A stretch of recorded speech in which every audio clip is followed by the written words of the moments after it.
Hoy vamos a presentar a la doctora Giselle Adriana Arcos Streber, que nos va a platicar sobre el uso de ácido tranexámico en diferentes escenarios clínicos.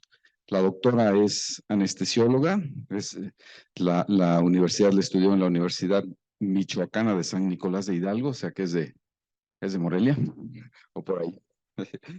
Muy bien. Es egresada de anestesiología por la Universidad Autónoma del Estado de México. Tiene una maestría en administración de hospitales y servicios de salud por el Instituto de Estudios Superiores en Administración Pública.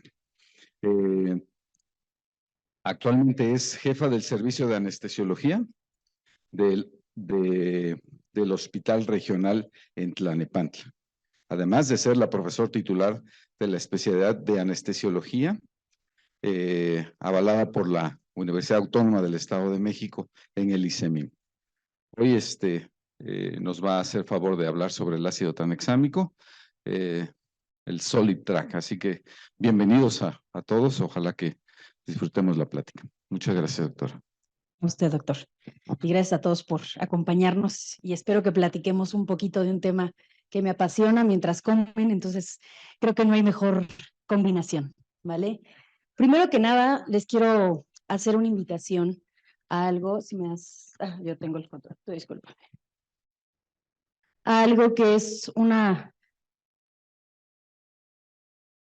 los que nos dedicamos al área médica, y es conocer este programa que se llama Patient Blood Management. Estamos acostumbrados y estamos en una especialidad que, soy honesta, no me enorgullece decirlo, que estamos acostumbrados al abuso de los hemocomponentes. Que si nos se va a operar, tiene 8, pide todos los paquetes y vele pasando uno. Y no sabemos ni siquiera conocemos al paciente, no sabemos ni cómo está, ni clínicamente cómo se encuentra, y en el nivel institucional abusamos de eso. ¿Por qué? Porque no conocemos los costos y las implicaciones que lleva.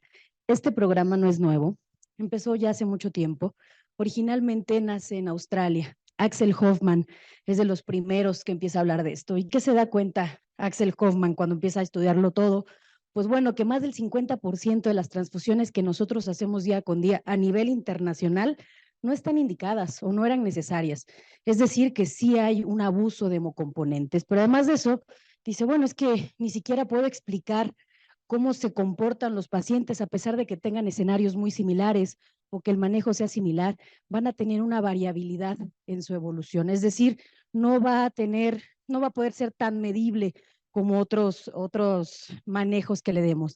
Además de que la transfusión como tal es uno de los factores que más incrementan los costos. ¿Por qué? Porque aumenta la estancia hospitalaria, aumenta la morbimortalidad de los pacientes, sobre todo lo que lleva riesgo de infección y muerte en el paciente. Entonces, si decimos que el 50% ni siquiera era necesaria y de esto nos va a incrementar el costo que está dándonos a atender al paciente y además puede complicarnos la evolución del mismo, pues ya tampoco nos suena tan bien. Entonces, por eso nos invitan a que hagamos un uso adecuado y racional de los hemocomponentes. Y creo que todos aquí somos anestesiólogos, entonces nuestro señor, el jefe de enseñanza no, pero el resto, sí, perfecto. Bueno, los que me acompañan de la especialidad, tenemos por ahí un semidios que se llama Ronald Miller, y Ronald Miller dice que la transfusión sanguínea salva vidas y tiene toda la razón. De hecho, él es de los pioneros en el estudio de esto. Sin embargo, salva vidas en quien lo necesita, pero puede complicar la vida en quien lo estamos ocupando de manera indiscriminada. Entonces, este programa Patient Blood Management nos invita a eso, a realmente evaluar a nuestros pacientes y quitarnos la receta de cocina, de que necesitamos 10 de hemoglobina, necesitamos 8 de hemoglobina, cómo está el INR. Más bien conozcamos al paciente y aprendemos a hacer un uso adecuado de los hemocomponentes. Actualmente tenemos ya nuestro apartado mexicano, es decir, no estamos atrás del mundo. Nos preside el doctor Ángel Augusto Pérez Calatayud, director de Servicios Críticos del Hospital General de México, y lo que buscamos es eso, hacer conciencia y empezar a evolucionar el manejo de la medicina, ya ocupando las herramientas que nos pueden ayudar y potencializando lo que ya hacíamos bien, haciéndolo mejor. Para pasar a la siguiente fase de lo que les quiero platicar, muchas de las veces cuando hablamos del proceso de coagulación del paciente, pues si nos recordamos un poquito toda la preparación académica que tenemos de atrás, pues nos vamos a recordar qué es la hemostasia, ¿no? Y las fases en las que se divide, sobre todo las dos principales, hemostasia primaria y hemostasia secundaria. Y de repente nos quedamos en la hemostasia secundaria y pensamos que toda la hemostasia secundaria va a ir aquí, a la parte de la cascada de la coagulación. Es decir, lo único que importa es que se active la cascada de coagulación y ya de ahí todo va a funcionar.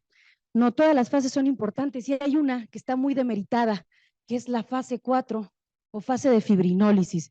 ¿De qué te sirve que se forme un coágulo, que todo haya funcionado bien, que todo haya funcionado bien en todas las etapas, si al llegar a la etapa final tienes un coágulo que no vive lo suficiente para llevar a cabo el efecto que buscamos? Entonces, esta fase de fibrinólisis es algo que está muy olvidada en nuestra parte y lo que conlleva la mayoría de las complicaciones hemorrágicas de nuestro paciente. Después de esto debemos de conocer todas las herramientas que tenemos para el manejo de la hemorragia, es decir, tenemos mucho cómo evitar esta para no llegar a la transfusión sanguínea que habíamos dicho al principio. Uno, porque no tenemos lo suficiente.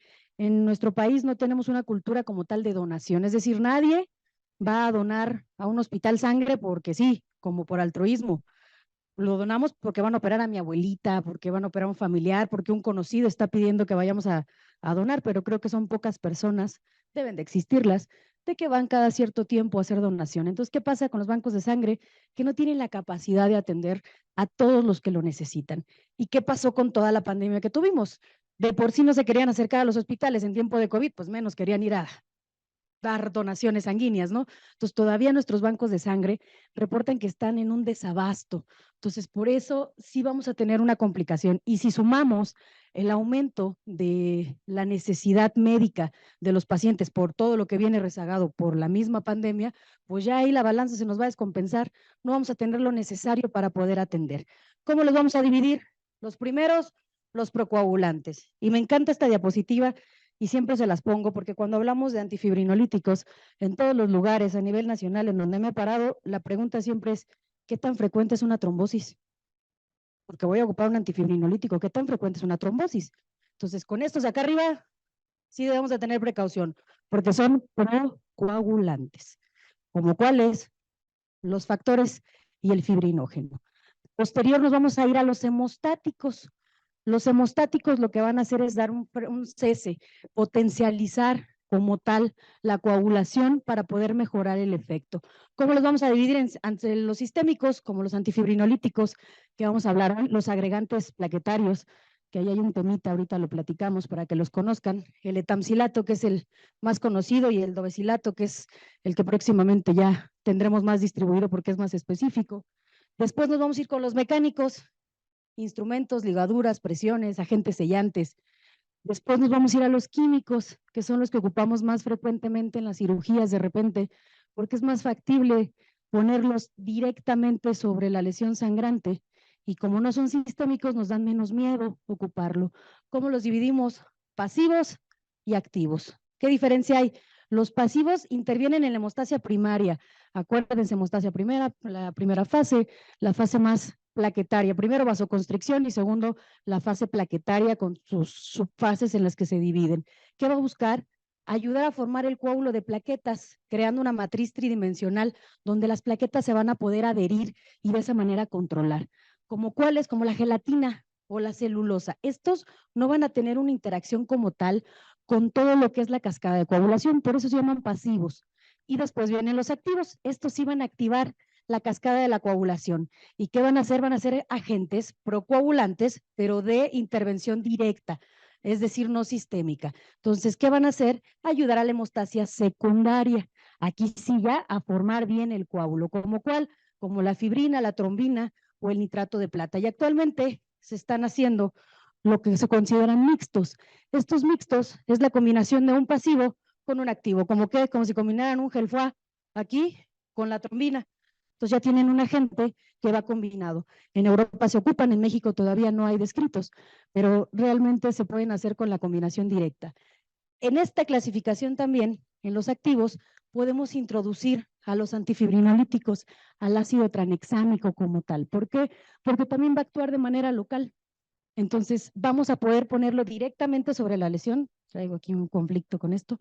directamente sobre la lesión y van a poder también dar los resultados que nosotros buscamos y los efectos sistémicos como tal.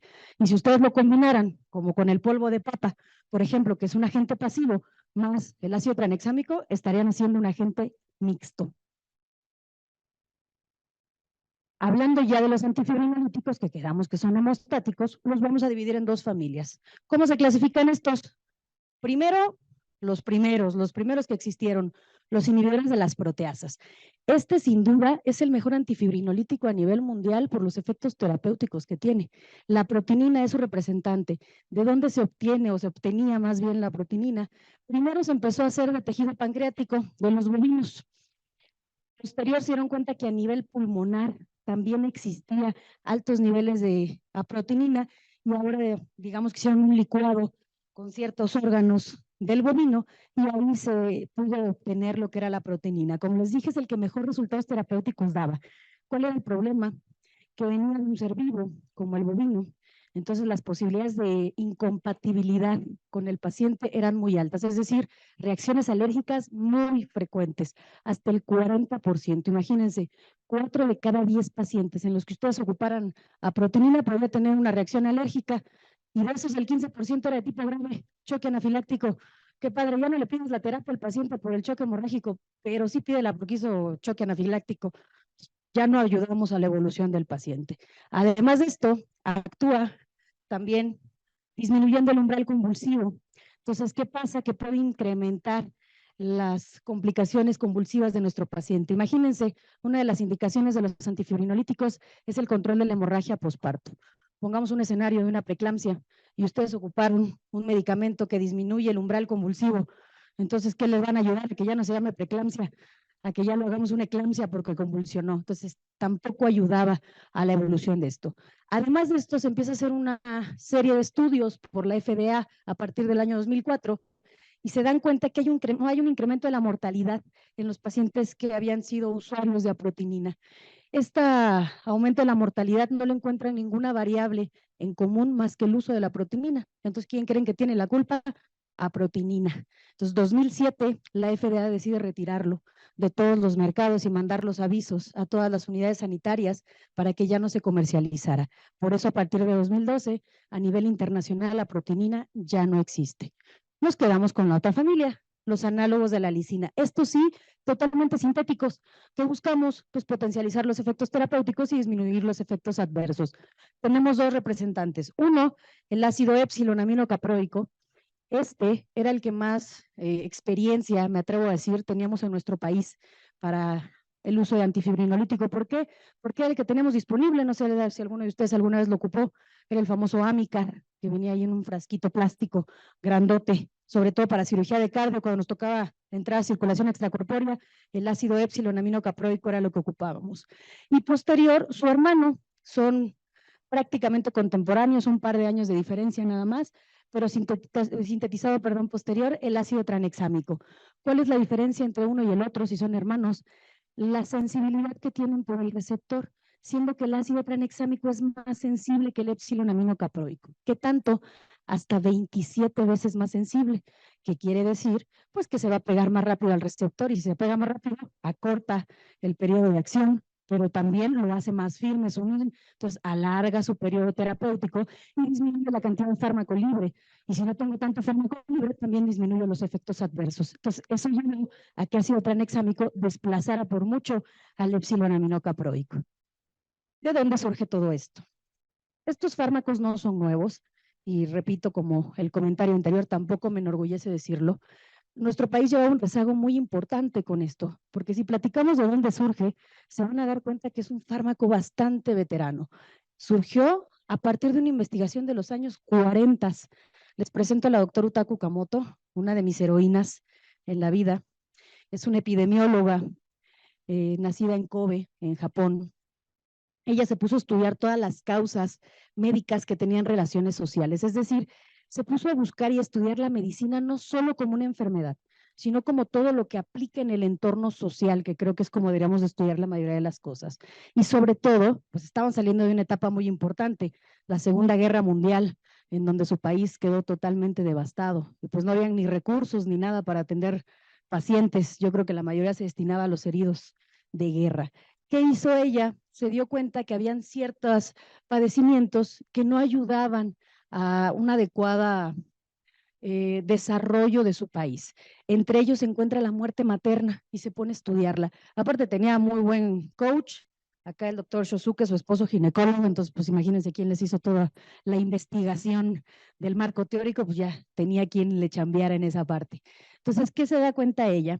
Que la muerte materna no solo es una estadística y ya, no solo es decir, se murió la paciente de la TOC, qué triste, sino que se pone a darle seguimiento a todos esos pacientes y se da cuenta que la desintegración familiar era abrumante, es decir, el padre no se quedaba con los hijos que tenían previos en el matrimonio o que eran niños que no tenían un entorno familiar adecuado.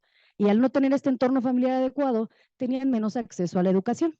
Entonces tenían niveles académicos más bajos a diferencia de otros menores en Japón. Y si tenían menos niveles académicos, tenían menos acceso a trabajos bien remunerados. Y como ellos querían vivir bien, pues, ¿qué creen que hacían? Entonces tendían a trabajos de manera ilegal. Entonces, ¿qué decía ella? Pues la muerte materna a la larga está relacionada con los índices de criminalidad de mi país. Entonces, ahorita se murió la paciente, pero ¿qué va a pasar?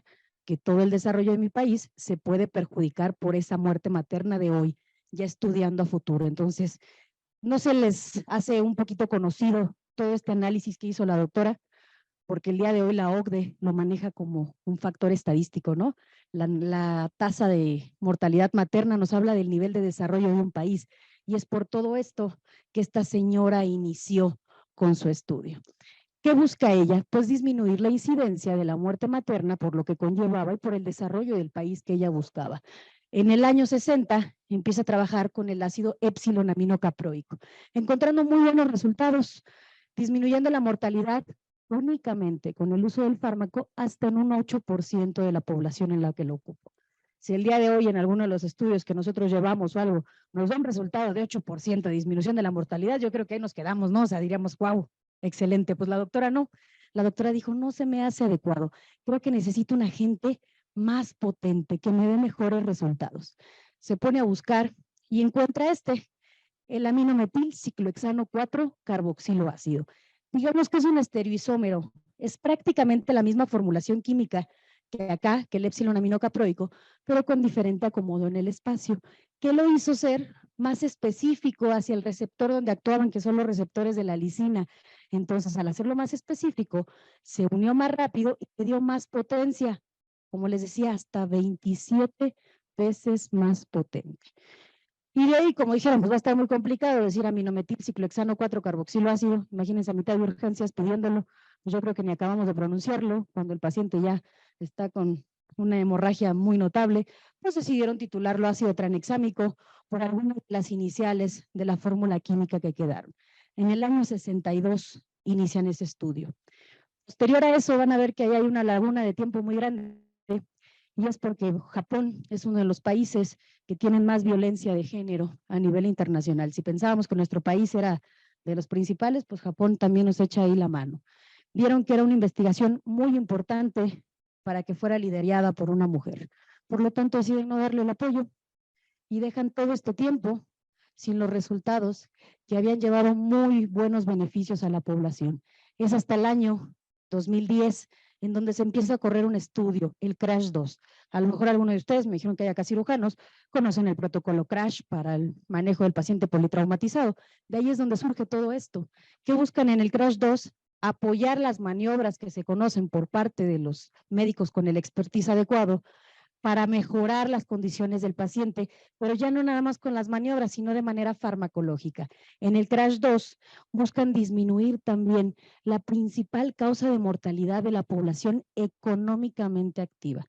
Y fue muy importante porque a lo mejor si hablamos de las principales causas de defunción, pues van a decir infarto agudo del miocardio, cáncer, pero ¿qué edad tienen esos pacientes? Por lo regular son arriba de los 60 años. A ellos les importaba prevenir la muerte en los pacientes entre los 18 y los 50 años, y su principal causa eran los accidentes de tránsito y principalmente la hemorragia que causaba. Entre todas las posibles herramientas, se vieron hacia el estudio que había hecho la doctora Ukamoto con los antifibrinolíticos y dicen, ¿qué tal si cambiamos el entorno y lo pasamos de la hemorragia posparto al politraumatizado, ¿qué tanto me ayudaría? Pues fueron tan buenos los resultados en el preliminar del estudio que ellos publican, da tan buenos resultados que llama la atención de la Organización Mundial de la Salud. Y en el 2011, la Organización Mundial de la Salud ve la importancia de que forme parte del listado de fármacos esenciales a nivel internacional. Y aquí tenemos un triunfo bravo. En el 2011 ya decimos que la Organización Mundial de la Salud dice que es esencial para nuestra práctica. Y si les pregunto a los que estaban aquí, ¿quién en el 2011 lo tenía disponible? Nadie, porque lo hizo muy padre, lo publicó como fármaco esencial, pero solo había acceso en 24 países a nivel internacional. Entonces todos los demás pues ni siquiera teníamos acceso al medicamento, a pesar de que nos decía que era esencial para nuestro trabajo. Posterior a esto, pues vuelve a llamar la atención y vuelve a haber un revuelo por el medicamento. Dicen, bueno, el escenario inicial era la hemorragia posparto, ¿por qué nos desviamos? Volvámonos a la hemorragia posparto y veamos qué podemos obtener. Ellos, la organización que creó Woman Trial, pues fueron bien inteligentes porque buscaron a la doctora Okamoto como investigadora emérita del estudio. Y no crean que nada más para darle el reconocimiento que le habían negado en Japón, sino porque así ya no empezamos desde cero. Ya ocupamos todos los avances que tenía en el estudio y solo lo traspolamos al año 2014. Fueron 20,000 pacientes en países de verdad con muchas necesidades tercermundistas totalmente, donde buscaron disminuir la mortalidad por la hemorragia posparto, sobre todo en aquellos donde no había un adecuado acceso a los insumos. Y pidieron a la doctora su apoyo para todo esto, para demostrar la eficacia del medicamento. Y esto es lo que le responde la doctora. No hay que demostrar nada, es eficaz. Y tanto fue así que en el 2016, en el abril 14, muestran los resultados y si se acuerdan cuánto quedamos que disminuía acá la mortalidad hasta en un 8% en los mejores de los casos, si nos vamos acá abajo lo puede disminuir hasta en un 30% la mortalidad y les repito, únicamente con el uso del fármaco. Si ya metemos otras maniobras como un taponamiento mecánico, un balón de Bacri, una medida quirúrgica, la que ustedes me quieran decir, pues podemos incrementar todavía la sobrevida. Eso lo llevó a ser tan relevante ahí. Tanta fue la emoción de la doctora Okamoto que miren, una semana después falleció. Ya había hecho su misión en la vida, ya se había dado a conocer todo lo que ella había manejado y es hasta el 2017 donde ya se publica definitivamente el estudio que vino a revolucionar muchas de las partes del mundo cómo trabajamos y cómo manejamos las hemorragias obstétricas. Si recuerdan, pues los carritos rojos en el único lugar donde varían son en gineco, porque el carrito rojo de gineco tiene sus cosas esenciales. Pues en Europa el carrito de la hemorragia obstétrica debe de llevar ácido tranexámico 3 gramos por ley. Entonces esperemos que en algún punto en nuestro país también tengamos esas modificaciones, no por bien de nosotros, bueno, sí, por tranquilidad de nosotros también, pero en pro del beneficio de nuestro paciente. Y si nos vamos a dar al fármaco, pues vamos a platicar cómo actúa. Este es como muy Plaza Sésamo, pero para que nos quede un poquito más claro, nos vamos a ir acá para poder conjuntar todas esas fases de la coagulación que habíamos dicho. Digamos que hay una lesión en el endotelio. Aquí está el endotelio. Aquí en el endotelio vive el factor tisular activado. Acuérdense, dicen que ya no las debemos nombrar así, pero se me hace muy práctica y a mí a los alumnos siempre me gusta decírselas para que recuerden esa parte intrínseca y extrínseca, en dónde se hizo la lesión, para que sepamos cómo se va a desencadenar todo. Digamos que la lesión es externa aquí, entonces se libera el factor tisular activado posterior a esta lesión. El factor tisular activado se libera y se va a encontrar al plasminógeno que él ya vive ahí, ya anda en la circulación esperando el momento. Hay algunos otros inhibidores que son la contraparte, ahorita los vemos para que no queden ahí desapercibidos, y posterior a esto va a empezar a conjuntarse toda la fibrina para llevar a cabo el proceso de coagulación. Posterior a que este proceso de coagulación llevó a cabo su función, vienen esta contraparte, vienen los villanos a degradarlo, a hacer este periodo que conocemos como fibrinólisis y deshacer, desintegrar nuestro trombo y darnos todo lo que son los productos de degradación de la fibrina. Antes, hace apenas un par de años, creíamos que estos productos de degradación de la fibrina, posterior a que se utilizaban, se degradaban. Los que se podían requerir de nuevo regresaban a la circulación sin problema y los demás se desechaban sin mayor complicación. Ahora sabemos que no, que estos son irritantes de tejido también. Y esto hizo que este fármaco ya no nada más se buscara para salvar vidas. Si sacamos a nivel internacional una de las especialidades que más uso tiene ácido tranexámico, es la cirugía plástica. Y es por esto, porque saben que estos productos de degradación de la fibrina irritan el tejido. Entonces, ¿en qué se traduce? Más equimosis, más edema, más inflamación, y nosotros no queremos que nuestro paciente estético se vea con esas características. ¿Cómo va a actuar? Como les dije, es un análogo de la lisina, y digamos que es tan específico hacia el receptor porque el receptor lo confunde. Este es la molécula de la lisina, la de este lado es la molécula de ácido tranexámico. Si se fijan, si cerramos este anillo aromático aquí, prácticamente sería la misma molécula. Eso lo hace ser más sensible hacia el receptor, porque pues, es como cuando nos saludan por la calle y ni siquiera sabemos, nosotros decimos adiós sin saber si sí era o no era, ¿no? Igual acá, él se apega al fármaco, no sabe si era la lisina o no, pero se apega y de esa manera hace que el proceso sea más corto y empiece a actuar más rápido. ¿Qué va a hacer este fármaco? Este fármaco se va a adherir a uno de los receptores de la lisina.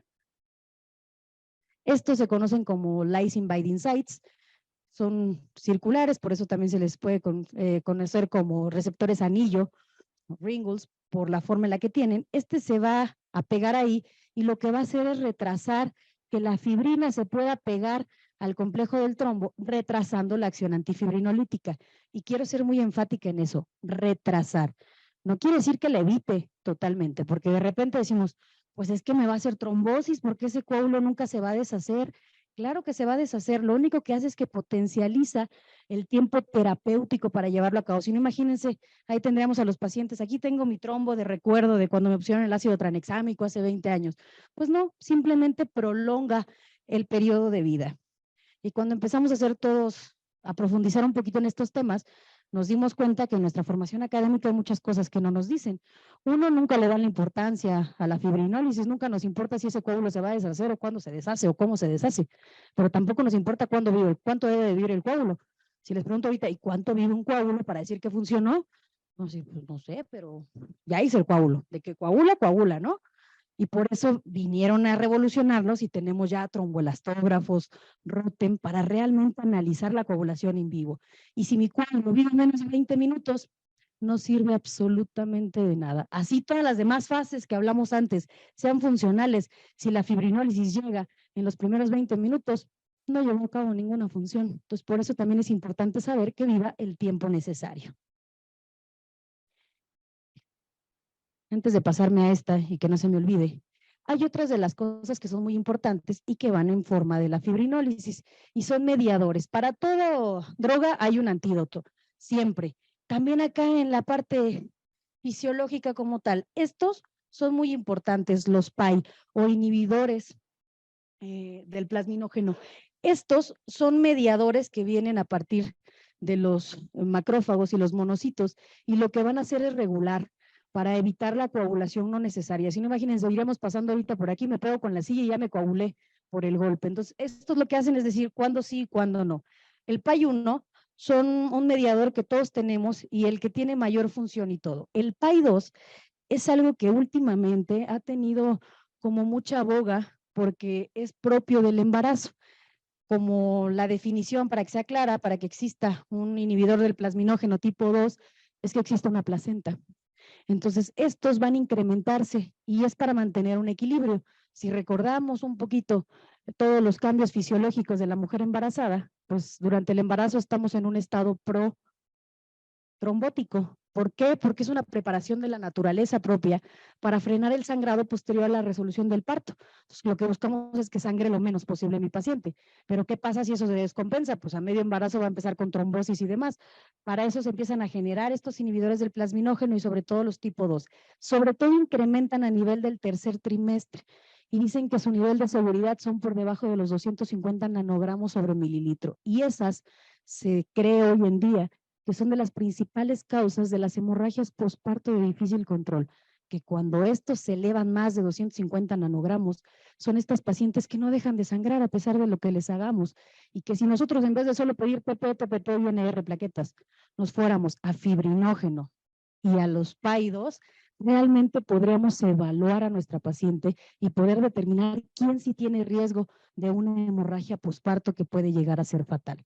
Otros de los mediadores son los inhibidores de estereasa tipo C1, las alfa-2 macroglobulinas. Esto lo que van a hacer es determinar el momento en donde el coágulo ya no está siendo funcional y de esa manera eliminarlo. Y quedamos que hay su acción antagonista y su acción agonista, y que todo es muy perfecto y que nuestro cuerpo está muy mediado. Entonces, ¿para qué necesitamos una herramienta si ya todo funciona tan bien y todo sirve tan bien? Este estudio de la Anesthesiology del 2013, que a pesar de que no sea muy nuevo, creo que sí vino a revolucionar mucho de lo que pensábamos, porque nos vino a explicar realmente a fondo la coagulopatía inducida por trauma y todo lo que conlleva. Nos dice que cualquier tipo de lesión, es decir, cualquier tipo de daño de tejido, cualquier trauma, pero no solo eso, sino que también considera que la hipoperfusión está dañando el tejido. Entonces, la hemorragia también nos va a dar un daño secundario por el choque, nos va a dar un escenario que va a estar dirigido por 4 diferentes escenarios que van a complicar a nuestro paciente. Una anticoagulación sistémica. Esta se va a mediar por medio de la proteína C reactiva. Voy a poner un poquito un ejemplo burdo para que lo entendamos bien. Digamos que tenemos una lesión en la pierna, una pérdida de la continuidad que nos hace sangrar y nuestro cuerpo analiza que para frenar ese sangrado se requieren 100 coágulos. Entonces produce 100 coágulos para evitarlo. Pero ¿qué creen? Con esos 100 coágulos no pudo parar el sangrado.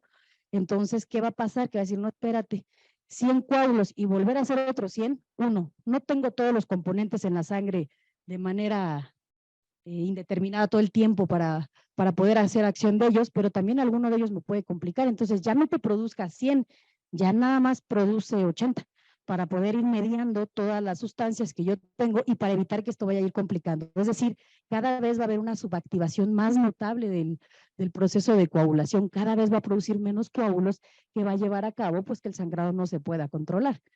Además de esto va a haber una disfunción plaquetaria. Y hablábamos hace ratito en los medicamentos hemostáticos de los procoagulantes y de los proagregantes plaquetarios, perdón, como lo es el etamcilato. El etamcilato, ¿cómo actúa? Actúa a nivel de algo que se llama P-selectina. La P-selectina es lo que le ayuda en una de las fases de la hemostasia primaria para que la plaqueta se adapte. Recuerden que la plaqueta se tiene que ensanchar, se tiene que pedicular para alcanzarse a agarrar de donde tiene que frenar el sangrado y de esa manera irse agregando, es decir, irse pegando una plaqueta con otra para poder disminuir. Pues la disfunción plaquetaria que nos va a causar la coagulopatía inducida por trauma va a ir a ese nivel, a nivel de la P-selectina, la va a inhibir. Entonces, ¿qué va a hacer? Que esa plaqueta no se pueda adaptar para poder llevar a cabo su fenómeno de la hemostasia primaria de manera adecuada. Y si yo quiero ocupar un fármaco que actúa a nivel de la P-selectina, pero la P-selectina pues ya está inhibida, es un fármaco que no me va a servir. Si tienen un paciente con un sangrado en capa, con una epistaxis, adelante, es lo ideal. Si ya tienen un paciente con una hemorragia intensa y que ya está por una coagulopatía inducida por trauma, es un fármaco que no nos va a ayudar. Después nos vamos a ir por las otras 2 fases. La primera, fibrinólisis. De por sí quedamos que nuestro cuerpo estaba produciendo menos de lo que necesitaba, es decir, había una subactivación de la coagulación. Y además de eso, empieza a acelerar el proceso de fibrinólisis. Recordamos que más o menos necesitamos que siquiera 20 minutos esté en funcionamiento nuestro trombo, pues no deja ni que llegue a los 20 minutos, empieza a degradarlo de manera temprana y de esta manera no deja que lleve a cabo la función que necesitamos. Entonces, ni tenemos los suficientes y los que tenemos los degradamos. Es un círculo vicioso que cada vez nos va a conllevar a un mayor sangrado en el paciente. Y que es de los últimos que se empezó a encontrar, pero de los que nos hizo relevar en otras especialidades, como les comenté, es el proceso de inflamación. Esto también va a tener una acción a nivel de la cascada del complemento, sobre todo a 2 niveles, C3 y C5, pero lo más importante, va a tener acción a nivel de las interleucinas. Y si recuerdan un poquito esa parte de las interleucinas, va a bloquear a nuestro ángel guardián, que es la interleucina 10. La interleucina 10 es la benéfica de todo, la que nos va a salvaguardar, la que va a regular procesos, la que nos va a proteger de todo. La inhibe, es decir, quita a la parte buena de nuestro cuerpo, pero potencializa a la interleucina más villana que tenemos, que es la interleucina 6. Entonces, ¿qué hace? Que se libere más sustancia P. ¿Y para qué sirve la sustancia P? Para que le duela más. Entonces, ¿qué tengo? Y siempre a mis residentes es lo que les pido, sobre todo en los pacientes con hemorragias, dale seguimiento a ese paciente y ve cómo evolucionó. No, doctor, es que estuvo muy difícil el manejo del dolor en el paciente. Ah, por esto. por todo lo que llevó la coagulopatía inducida por trauma. Es que estuvo muy inflamada, de hecho hubo dehiscencia adherida en esa paciente. Porque se activó el complemento y hay más edema y más inflamación. Entonces, si lo unimos todo esto, nos damos cuenta que es una evolución más tórpida de nuestro paciente. No solo sangró más, sino que se complicó en muchas cosas y por eso es que elevan los costos de atención hospitalaria, porque tiene una peor evolución. Y digamos que estamos en vivo en un ejemplo, esto es un vasito, acá tenemos una pérdida de la lesión de la continuidad, estamos perdiendo elementos, no solo la parte líquida, sino también elementos formes de la sangre. ¿Y qué hacemos nosotros? Pues queremos reponer con líquido, ¿no? Con el que ustedes me quieran decir, Harman, cloruro de sodio, humíllenme y díganme que ustedes sí tienen Plasma Light y nosotros seguimos trabajando con cloruro de sodio nada más, pero sé el que sea, no va a llevar transporte, simplemente me da volumen, por así decirlo, para tener una presión arterial media perfusoria. Y decimos perfusoria porque las cifras, dice la literatura que sí, pero ninguno de esos líquidos, ni el Plasma Light, va a poder llevar los nutrimentos a la célula. Entonces, ¿qué va a pasar con esa célula? ¿Qué va a modificar? Su metabolismo y me va a tender a una acidosis. Pero además de esto, con esos líquidos que les dije, pues son elementos líquidos y no vamos a poner los elementos sólidos. ¿Qué voy a hacer? Pues que voy a alterar todos mis factores de coagulación porque voy a hacer una hemodilución de mi paciente. Y como esos líquidos no están a la misma temperatura de todo el contenido intravascular, además de que estamos perdiendo calor por la lesión, pues lo voy a llevar a una hipotermia. Y si unimos la hipotermia, la alteración de los factores de coagulación más la acidosis, es un viernes horrible cuando ya nos queremos ir a descansar y en el trabajo nos llega ese paciente que se va a complicar. Un escenario que cuando llegamos a ya no hay marcha atrás. Entonces, si lo recuerdan, se llama tríada letal. Entonces, cuando llegamos a eso, pues poco podemos hacer. ¿Qué debemos de hacer? Evitarlo, mantener una buena temperatura, evitar las hemodiluciones y evitar que nos tiendan a una acidosis, es decir, una adecuada perfusión real de nuestro paciente. Como les dije, van a ver las otras contrapartes. Estas ya las hablamos hace un ratito. Esto solo es para que lo conozcan en un esquema. Los inhibidores de los activadores de plasminógeno, acuérdense mucho de eso. Y si en alguna oportunidad tienen tiempo de darle una leidita, los PAI-2 pueden revolucionar mucho lo que hacemos. Y no son nuevos, son desde los años 90, 94 que se empezaron su uso, pero cada vez han sido más extenso y nos pueden dar explicaciones de esas hemorragias postparto.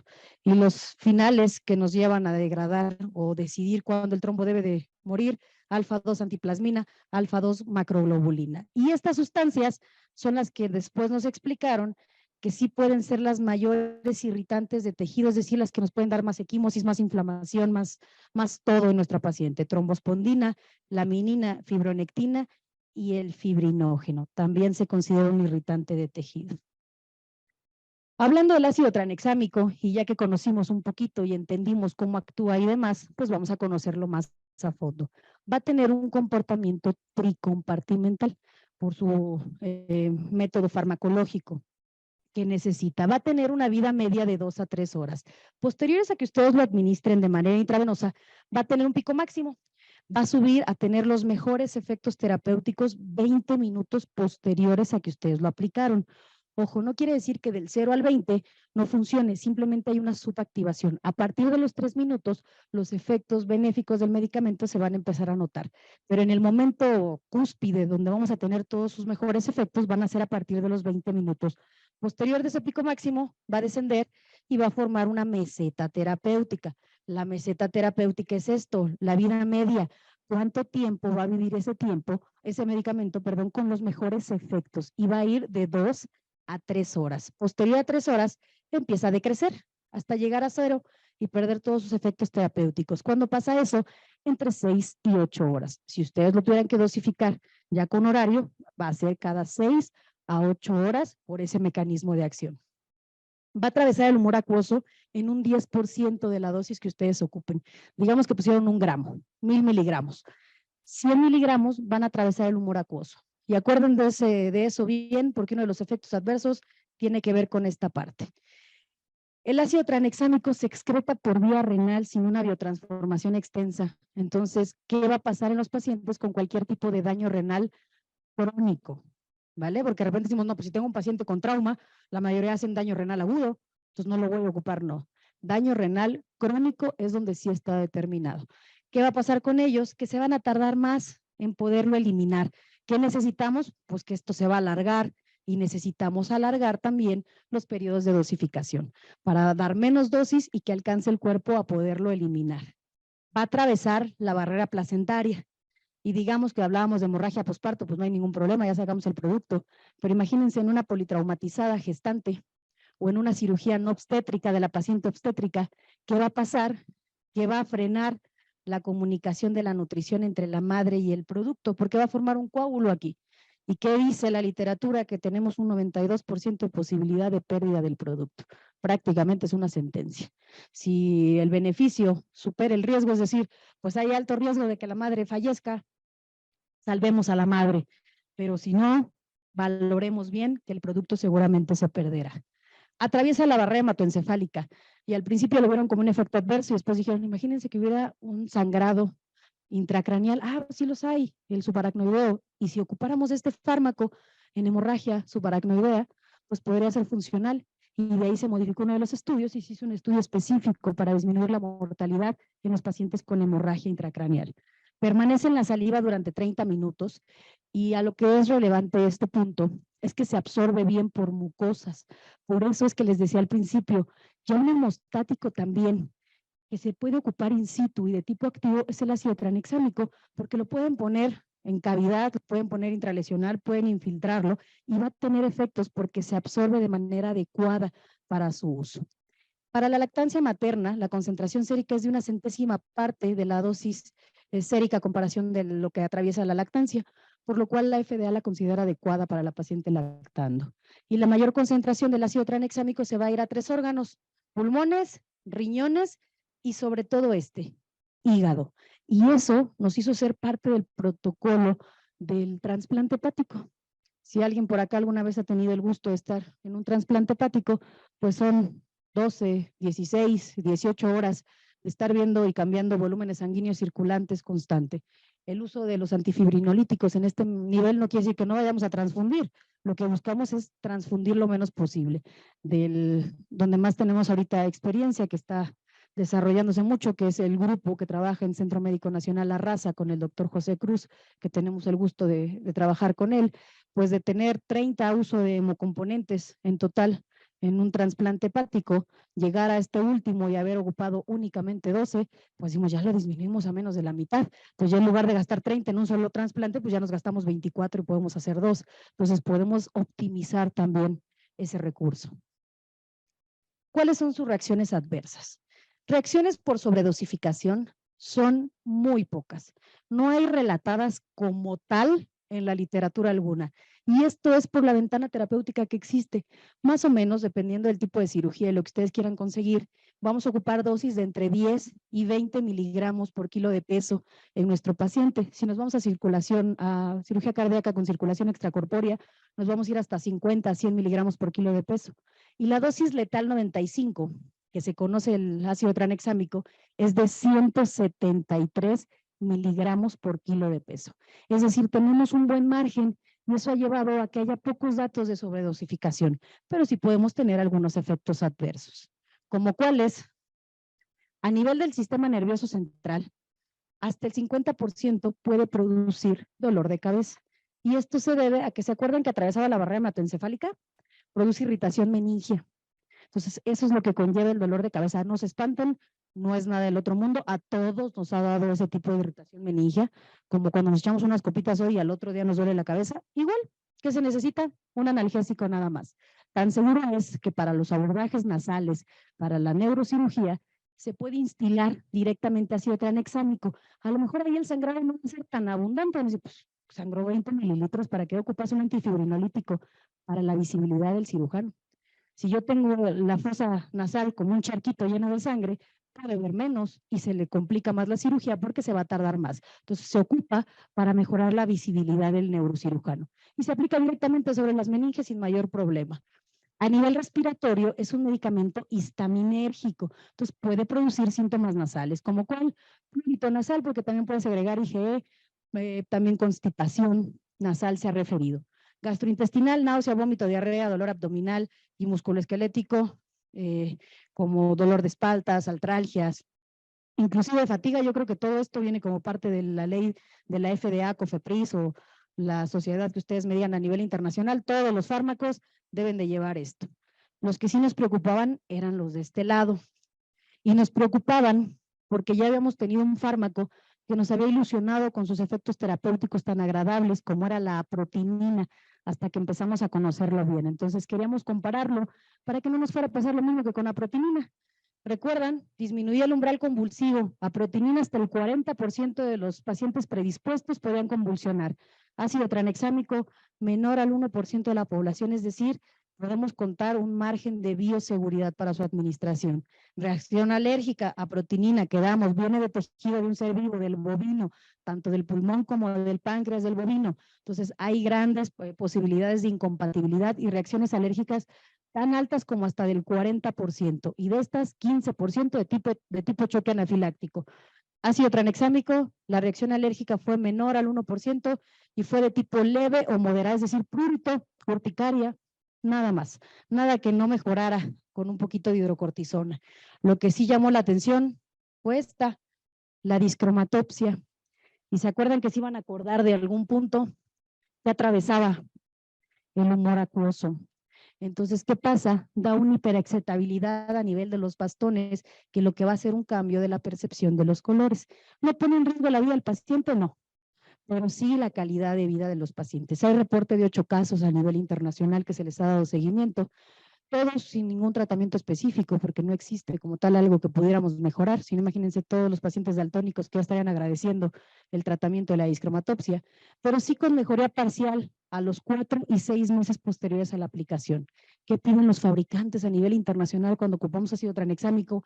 Indaguen esto previamente. ¿Su paciente tiene alteración de la percepción de los colores o es consecuencia realmente del fármaco? Al ser 8 casos los reportados, pues no podemos determinar si solo fue por el fármaco o ya había alguna alteración previa.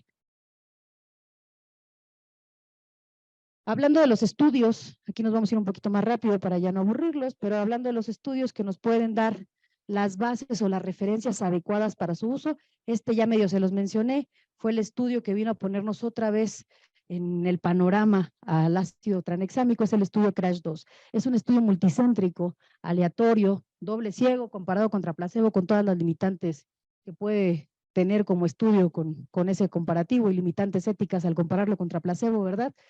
Que abarcó 20,211 pacientes. Pocos estudios en medicina tienen poblaciones tan amplias como 274 hospitales y 40 países. Y este estudio es uno que me gusta compartirles mucho, porque cuando nosotros queremos aplicar algo a nuestra población, siempre sabemos que tenemos que tropicalizar los estudios. No actúan igual en la población anglo, en la población de otros continentes, como en la población latina como tal. Y este estudio es un estudio que sí está tropicalizado, porque de esos 274 hospitales, 3 son mexicanos, 2 de aquí de la Ciudad de México y 1 de Monterrey, Nuevo León. Y de esos 40 países, pues por lo tanto, 1 es México. Entonces sabemos que actúa bien con esas dosificaciones. Quisieron pacientes adultos con trauma en las primeras 8 horas que había ocurrido el incidente, que tuvieran datos de hemorragia. Ojalá hubieran ocupado índice de choque o algo, pero no. Solo ocuparon una presión arterial sistólica por debajo de 90 o una frecuencia cardíaca por arriba de 110, o que tuvieran una confirmación de hemorragia, ya sea por un FAST, en el manejo prehospitalario o al llegar a urgencias. ¿Qué aplicaron ellos? Aplicaron 1 gramo para 10 minutos, 1 gramo de impregnación. Aquí quiero que tengan mucho cuidado, porque si algún día leen los estudios, hay una muy mala traducción que le llaman bolus. Entonces, bolus de 1 gramo de inicio para 10 minutos, así lo dice. Y si nosotros lo queremos traspolar totalmente a nuestro idioma, decimos bolus, bolo, pásaselo rápido para que deje sangrar. No, es una impregnación, no se debe pasar en menos de 10 minutos.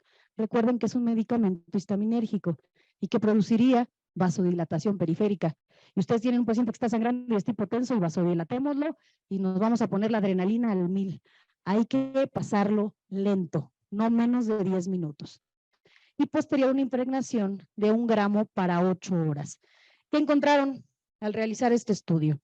En la población que había recibido ácido tranexámico, que fueron 10,060 pacientes, se disminuyó la mortalidad por sangrado per se en un 14.5%, pero además disminuyó la mortalidad en un 4.9% de muerte por otras causas. Estas son más tardías, sobre todo son daño a órgano blanco y es secundario pues a la hipoperfusión de la hemorragia que tuvo. Si sumamos estas dos, pues disminuye la mortalidad en un 20% de la población en estudio. Y ojo, a este 20% no se le contemplaron ningún otro tipo de medidas, es decir, aquí no entraron a cirugía de control de daños, no entraron a ninguna otra cosa, solo es por el fármaco. Imagínense qué pasaría con el otro 80% de la población. El cirujano tendría un paciente más estable para poder entrar a una cirugía de control de daños, o el traumatólogo si es alguna fractura de hueso largo para poderlo tratar. Es decir, podemos elevar todavía este porcentaje de sobrevida si incrementamos también algunas otras intervenciones. Como les dije, posterior al estudio CRASH 2, pues se ponen a estudiar y primero se dan cuenta que era un poquito heterogéneo los resultados. No les iba igual también a los que se los ponían a la primera hora que a los que se los ponían a las 8 horas. Pues desde ahí les empiezan a llamar la atención y empiezan a hacer cortes y se dan cuenta que los resultados son más homogéneos cuando se aplican en las 3 primeras horas. Entonces, ¿qué se recomienda? Que se aplique en las 3 primeras horas para que los resultados sean como vimos en el anterior, lo más alto posible. Pero además de esto, pues se acuerdan que atravesaba la barrera hematoencefálica, entonces deciden evolucionar el estudio y hacer el estudio CRASH 3, igual un ensayo clínico internacional que lo que buscaba es disminuir la mortalidad de los pacientes con traumatismo cráneoencefálico, que se dieron cuenta que sí, se tiene que aplicar en las 3 primeras horas posteriores a la lesión y que reduce la mortalidad relacionada con las lesiones traumáticas del cráneo. Pero además de esto, dice que necesita menos medidas invasivas en el paciente, es decir, hubo menos necesidad de manejo avanzado de la vía aérea o cualquier otra complicación en el paciente, y es muy fácil de explicar. Imagínense que a nivel intracraneal tienen una hemorragia que está haciendo un efecto de masa, desplazando todo el contenido intracraneal, obviamente van a tener disminución del estado de Glasgow, van a necesitar manejo de la vía aérea, se van a complicar más. Al controlar el sangrado, pues también mejoran la evolución del paciente. Tan importante fue que estas son las guías europeas de la prevención del sangrado, publicadas en el 2022, en este año, y si se fijan, ya cerraron a que sí sean en las 3 primeras horas, y ya con grados de recomendación muy altos, 1A. Además de esto nos dice, como ustedes viven en México y en muchos lados no van a tener acceso a pruebas viscoelásticas, ni se preocupen, no se recomienda esperar a los resultados de pruebas viscoelásticas, hay que aplicarlo de manera temprana. Entre más pronto lo puedas aplicar, mejores son los resultados. Y como queríamos actuar de manera temprana, pues empezaron a hacerse muchos estudios. Este es de la IMS World, es de los principales conglomerados de paramédicos a nivel internacional. Este es un estudio en Manhattan. Y dijeron, ¿qué pasaría si yo aplico el ácido tranexámico, pero en el entorno prehospitalario, en lo que llega a la unidad de urgencias? ¿Para qué? Para mejorar las características del paciente. Fue un grupo pequeño, fueron 204 pacientes, 102 por grupo, pero ¿qué descubrieron? Que necesitaban menos activación del protocolo de transfusión masiva, mientras en el grupo sin ácido tranexámico fue del 56.9%, solo el 26.5% del grupo de ácido tranexámico necesitó que se activara el protocolo, pero además necesitaron menos transfusión.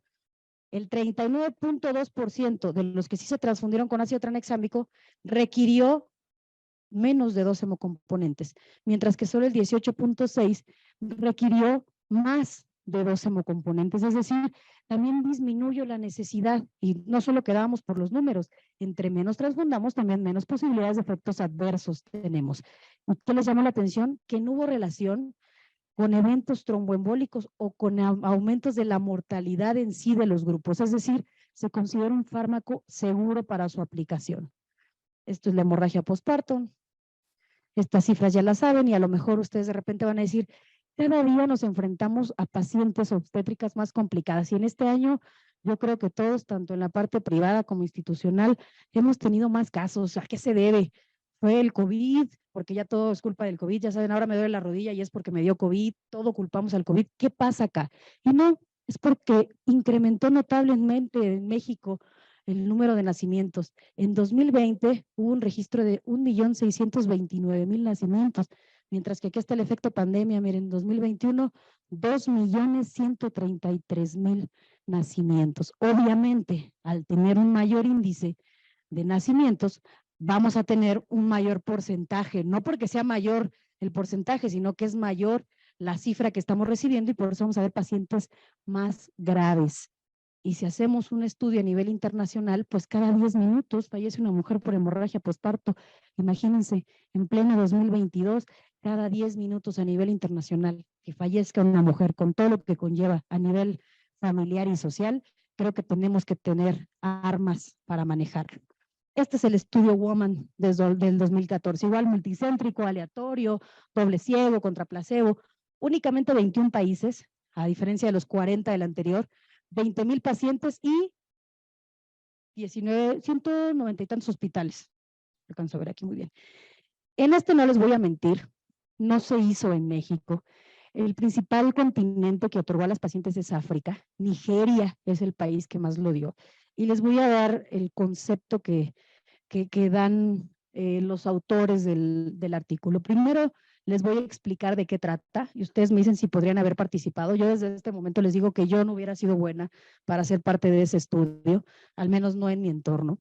Pero se trataba de que posterior a que ustedes determinen que su paciente tiene una hemorragia posparto, quedamos que la Organización Internacional, la FIGO, de Ginecología y Obstetricia, ya determinó que 1000 de sangrado independientemente de la vía de resolución, ¿no? Que lo cambian a cada rato. Digamos que ya llevan 800, pero ya hay cambios hemodinámicos. Dice la FIGO que lo consideres como una hemorragia. Después de eso, el estudio lo que pretendía es que ya que tú identificabas a tu paciente, agarraras 1 gramo de ácido tranexámico y lo pasaras a una velocidad de 1 mililitro por minuto, es decir, 100 miligramos por minuto. No lo diluyeras ni nada, en la jeringa fueras pasando 1 mililitro por minuto. Posterior a que tú acabaras de administrarlo, monitorizaras a tu paciente, lo observaras y vieras si seguía sangrando. Si 30 minutos posterior a eso seguía sangrando, agarraras otra jeringa con 1 gramo de ácido tranexámico, se lo pasaras a una velocidad de 1 mililitro por minuto y buscaras un taponamiento mecánico, masaje uterino, balón de Bacri, lo que tuvieras, y te esperaras media hora. Si después de media hora seguía sangrando, pasaras otro gramo de ácido tranexámico a una velocidad de 1 mililitro por minuto y pensaras en un método más invasivo, es decir, una histerectomía obstétrica, un Belinch, una ligadura de hipogástricas, la que ustedes me digan. No sé si ustedes hubieran podido participar, yo no. Yo a los 5 minutos ya le grito al ginecólogo que la pase. O sea, y más con lo que conllevamos ahorita, que en nuestro país ya no nada más hacemos medicina basada en existencias, sino que hacemos medicina defensiva, porque ya no sabes qué pueda resultar, que a lo mejor te desgastaste totalmente en atender a esa paciente y a los pocos días te llega la demanda porque no consideraron que tu atención fuera la adecuada. Entonces imagínense dejarla una día en espera a ver si la pasábamos o no la pasábamos, y con el sangrado, la verdad se me hubiera hecho muy complicado estar ahí. Pues de eso trataba este estudio, y a lo mejor si nosotros nos enfocamos en esto, se nos hace muy fácil decir, pues no, ponle un Bacri desde ahorita, ponle el tranexámico, pero ponle el Bacri desde ahorita, o ponle el tranexámico, pero ya pidiendo sala y la pasamos. Y tenemos esa mentalidad porque a pesar de que nos quejemos de nuestro país, tenemos acceso a esos beneficios. ¿Qué pasaría en Nigeria? Si muchas de las veces no tenían ni las soluciones, por eso se determinó no diluir el medicamento ni nada. Imagínense, pues tampoco tenían como tantas salas quirúrgicas, ni tantos médicos, ni tanto nada. Por eso se fue esa población. Entonces, éticamente a lo mejor no lo considero lo mejor, pero sí lo entiendo. Y así fue para evitar los sesgos que se realizó este estudio, que se dieron cuenta que disminuye la mortalidad en un 30% únicamente con el uso del fármaco. Es decir, esta fue la que le pusieron solo la primera dosis y se esperaron a ver qué necesitaba. Digamos que de estas 3 mujeres, esta se salvó únicamente por el uso del fármaco. En esta otra hubo una tercera porcentaje menos de necesidad de una maniobra invasiva, es decir, esta podía hacer que con el ácido tranexámico y con un balón de Bacri, con eso fuera suficiente, con eso mejorara y evolucionara bien. Y como quiero ser bien positiva, pues digamos que tenemos tiempo de atender a esta tercera mujer. A lo mejor no quiere decir que se vaya a salvar o que ya podamos hacer milagros, pero sí que le podemos dar atención de calidad a todas, porque vamos a tener tiempo quirúrgico disponible, talento humano disponible también para atender a esta mujer. Eso es lo que llamó la atención no solo del personal médico, sino administrativo también, porque influía que se necesitaba menos dinero y podíamos tener mejores resultados en salvaguardar la vida de las pacientes.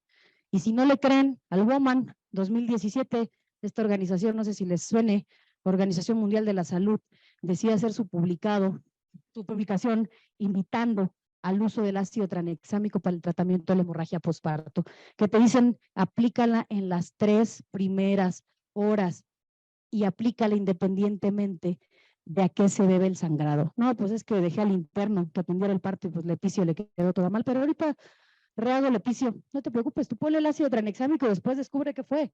Después arregla esa causa, pero ponlo de manera temprana. ¿Por qué?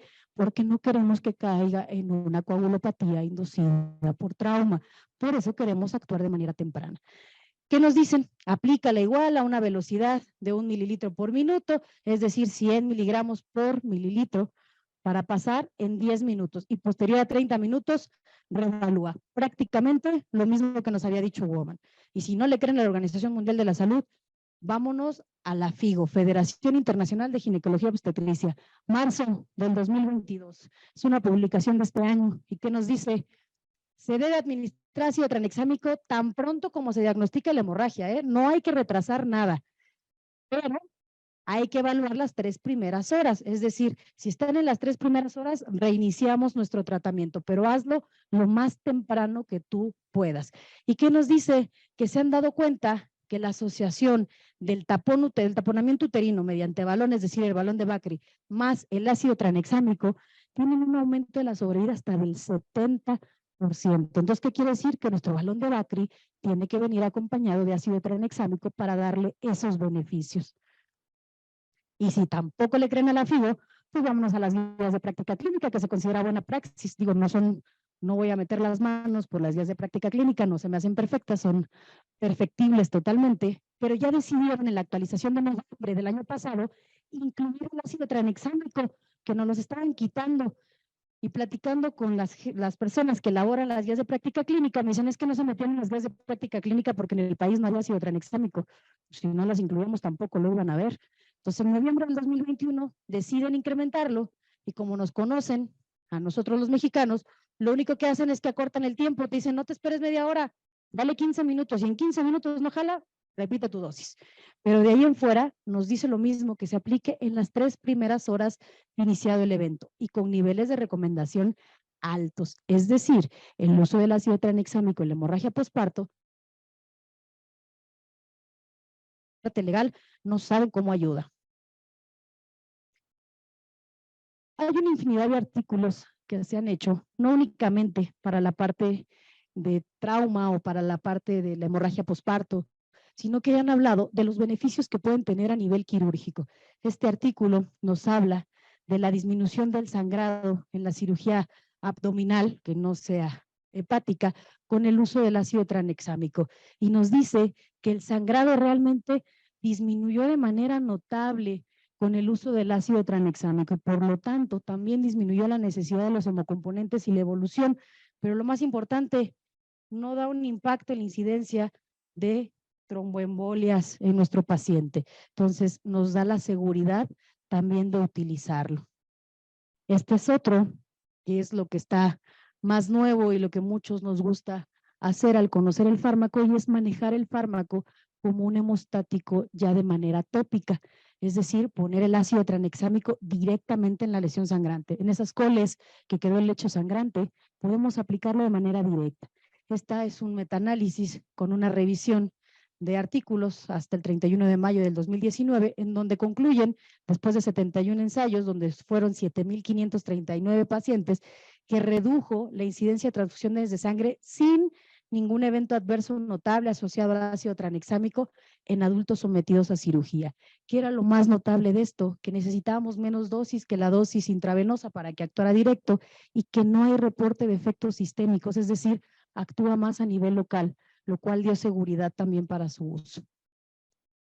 Y este es un estudio que se publicó en septiembre de este año y es un update de todos los escenarios en donde puede actuar el ácido tranexámico, en donde son recomendaciones directas. Este estudio es una joya. Si tienen posibilidad de leerlo, si lo necesitan, mediante Aurora, que está con ustedes, se los hacemos llegar. Realmente vale mucho la pena porque hace un enfoque directo y un resumen muy claro de todo lo que nos puede ayudar. Uno, cirugía cardíaca del adulto, que era donde empezó, y nos dice que tengamos un target de buscar una concentración plasmática de entre 20 y 100 nanogramos y que es recomendación directa. Después nos vamos en obstetricia, igual con la recomendación de que sean las 3 primeras horas y lo considera recomendación directa. Trauma agudo, igual recomendado en las 3 primeras horas y con recomendación directa. Cirugía ortopédica, sobre todo estas cirugías cruentas como las caderas o pacientes con altas posibilidades de sangrado, sobre todo aquellos que están anticoagulados o demás, el uso del fármaco nos va a ayudar a su mejora. Y aquí si nos los divide, uno, ponlo intravenoso, o si quieres disminuir los efectos sistémicos, ponlo tópico, ponlo en la lesión, ponlo en la fractura. Antes de que pongan la prótesis, cuando van a acomodar el vástago, ponlo tópico, déjalo en contacto 120 segundos y con eso vas a tener los resultados benéficos con recomendación directa.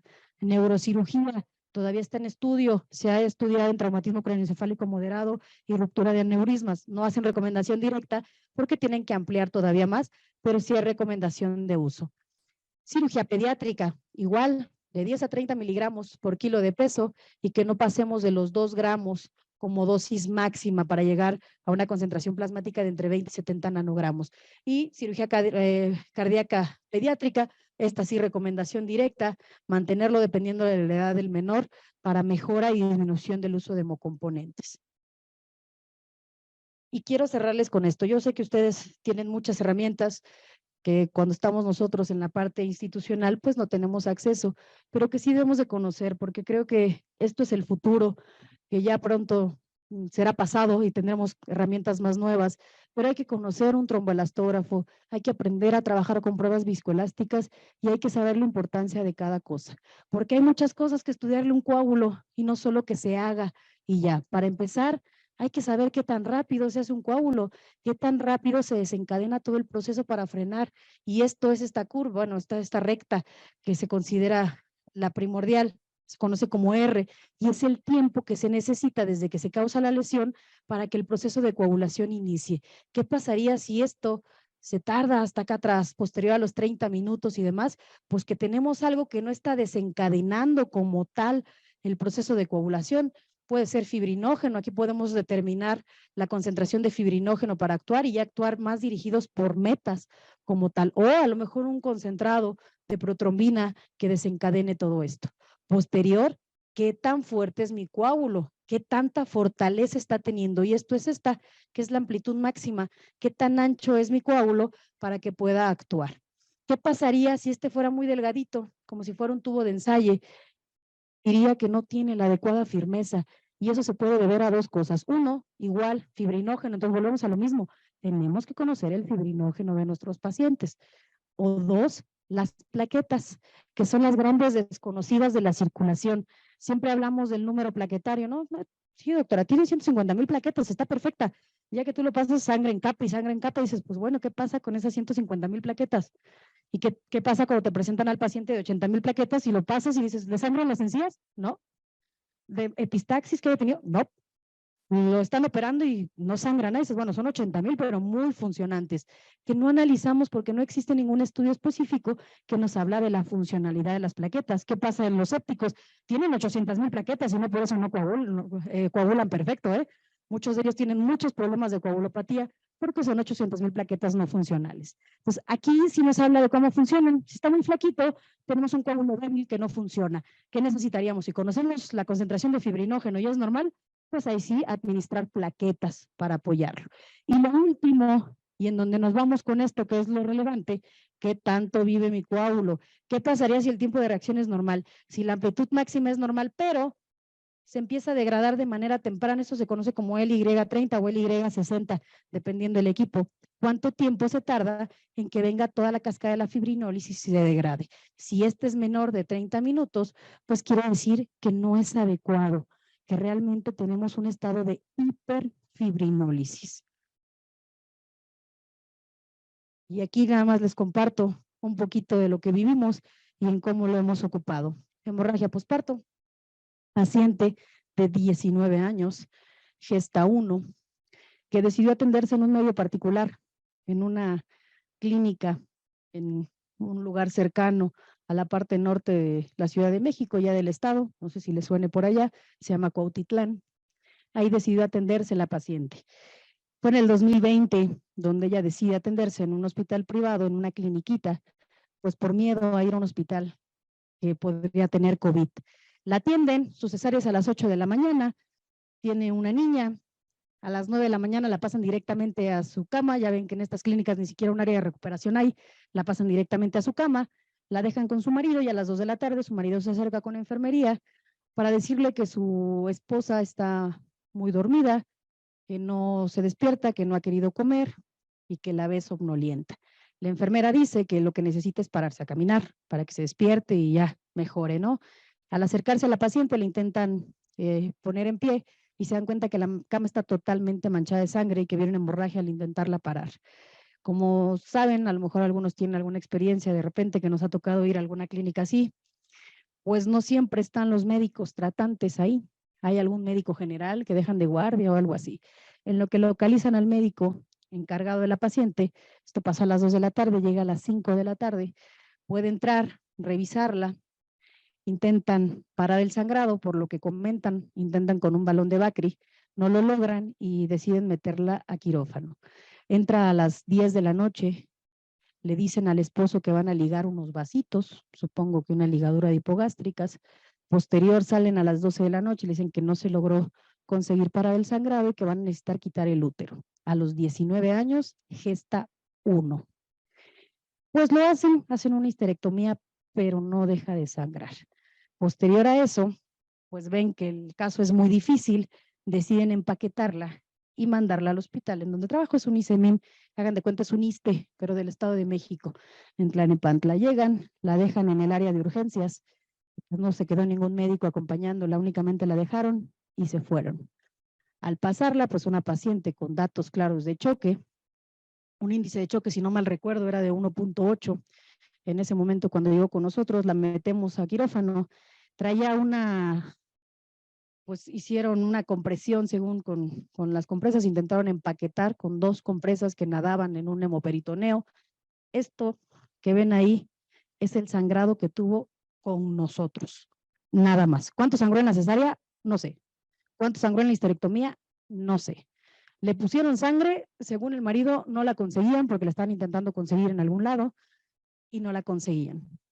Cuando llegó, la gasometría tenía 5.1 de hemoglobina, cuando el marido llevaba sus estudios de unos días antes, que tenía 14 la paciente.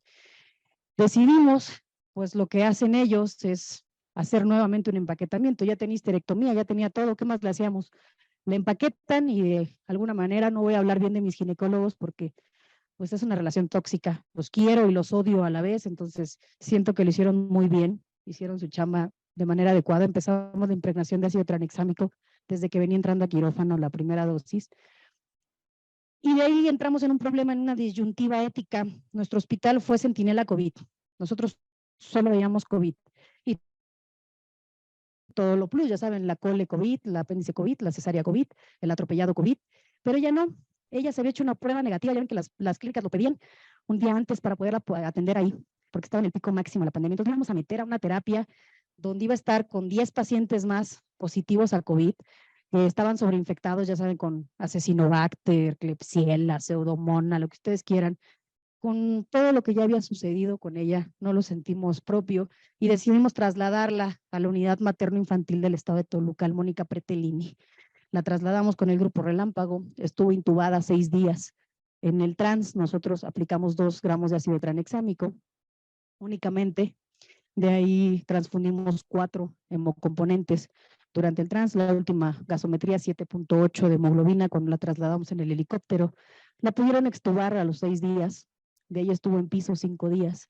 Y pues es un caso de los 30% que sí funcionan el ácido tranexámico. Podemos decir, pues sí, tiene 19 años o te va a tener 21, creo, pero tiene a su niña bien y tiene la niña, sobre todo tiene a su mamá.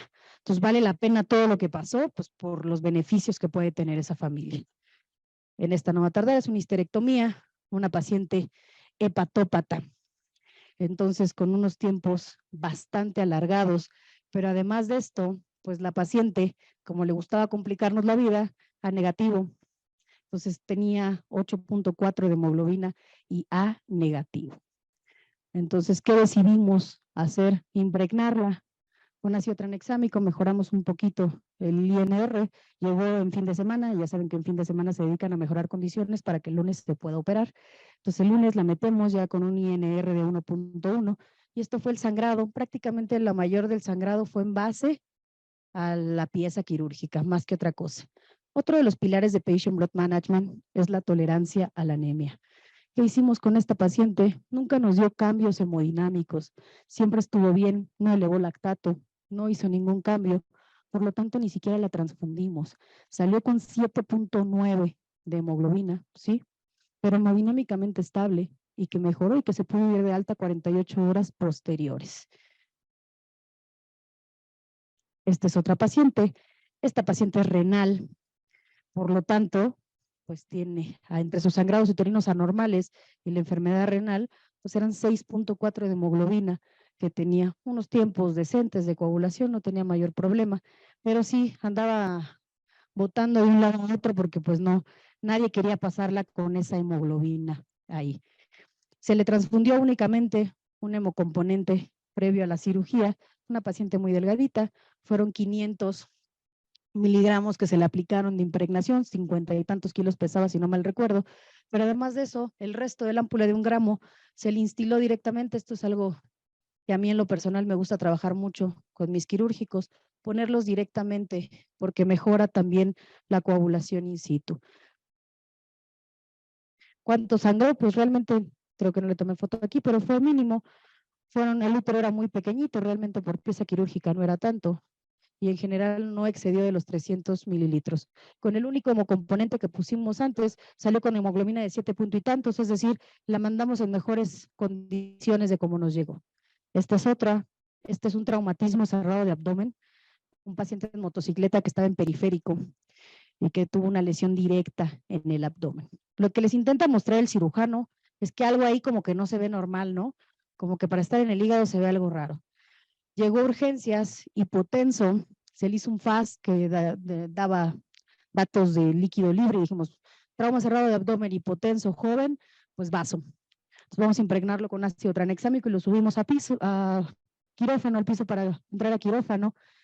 Y al entrarlo, pues el vaso estaba bien, pero se dieron cuenta que tiene una alteración vascular aquí en el hígado, es un hemangioma hepático, o sea, de todos los lugares donde se pudo pegar, se pegó aquí, en el hemangioma. Entonces, era a ese nivel que tenía la lesión. Se le puso, según el protocolo CRASH, 1 gramo para 10 minutos en lo que lo subían de urgencias a quirófano, y en quirófano lo mantuvimos con una infusión de 120 miligramos por hora, es decir, 1 gramo para 8 horas. Y el resto le pusimos 500 miligramos directamente sobre las lesiones. De hecho, lo que les quiere aquí enseñar el cirujano es cómo se van a ver áreas menos hiperémicas que otras. No quiere decir que estén isquémicas, simplemente que el sangrado en capa está más controlado y es lo que les quiere demostrar ahí con el aspirador. Y pues está la otra parte, esta es la parte más de afuera, este no es tan institucional, esto es más de la privada, pero es lo que me gusta y lo que me llama ahí la atención, que es la cirugía estética y el uso del ácido tranexámico y los beneficios que tiene. Para empezar, es una paciente de 21 años con una enfermedad conocida como enfermedad de von Willebrand, que le hicieron una rino de estas de estéticos donde le ponen acá sustancias, ácido hialurónico y demás para evitar la cirugía, lo cual pues no fue útil, tuvieron que entrar a hacerle una rino externa para poder corregir y retirar el material. Obviamente nadie la quería pasar, pues por la enfermedad que ella tiene y por los datos que podía sangrar. No se le aplicó intravenoso, únicamente se infiltró la pirámide nasal, se hizo una combinación de lidocaína al 2%, fueron 100 miligramos de lidocaína, más 500 miligramos de ácido tranexámico en toda la pirámide nasal, una paciente bajo anestesia general. Lo que les quería mostrar en el video, no sé si le pusieron ahí atención o no, es que quiero que vean el sangrado. No les voy a poner a la cirujana en acción porque se ponía nerviosa, pero sí el sangrado total que tuvo la paciente. Y sobre todo quiero que vean el resultado. Esta es la previa, la prequirúrgica.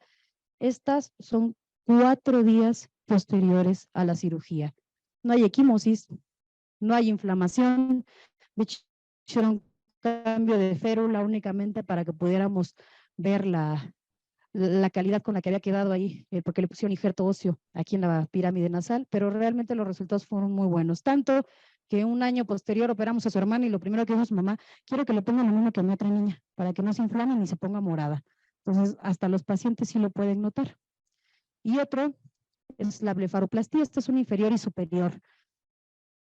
Esta es la infiltración que hicimos, igual lidocaína más ácido tranexámico en concentración 1:5 y lo hicimos tanto inferior como superior. Esta es la paciente en el área de recuperación inmediatamente posterior a extubarla.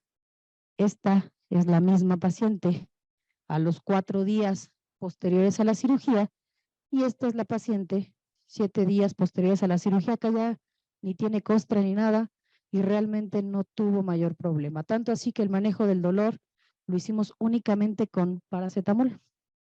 Y si recordamos, pues así como que el paracetamol mucho efecto analgésico no va a tener y con eso tuvo más que suficiente. Algo que le llama mucho la atención a la cirujana plástica y que lo hemos hablado mucho con las cirugías, honestamente no era mi área fuerte, no me llamaba la atención, pero ella sí me lo dice, es que necesita menos utilizar el cauterio.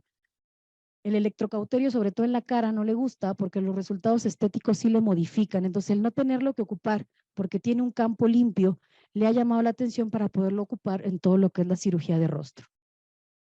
Y esto es algo que queremos hacer para poder traer lo que vimos de la IMS World de Manhattan hacia acá. Se llama estudio TAP, que es el estudio de terapia antifibrinolítica para prevenir la hemorragia. Esto lo estamos haciendo en la parte con Cruz Roja, Delegación Norte de Ciudad de México y el Estado de México.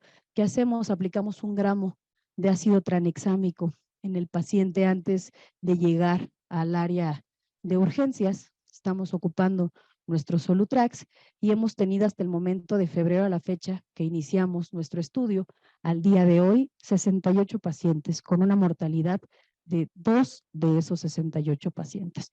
Entonces, realmente sí hemos tenido una diferencia. Al principio fue ahí un problema bastante complicado. Nuestra principal centro de referencia de los politraumatizados es la UMAE Lomas Verdes del IMSS. Entonces, cuando llegaban los paramédicos aplicando ácido tranexámico, como que no era muy bien visto por los médicos, como que no les gustaba el paramédico llegar aplicando un fármaco, ¿no? Ya después de que empezaron a ver los resultados y todo, pues ya hasta preguntaban, ¿no? ¿Y por qué no le pusieron ácido tranexámico? ¿Por qué no viene impregnado?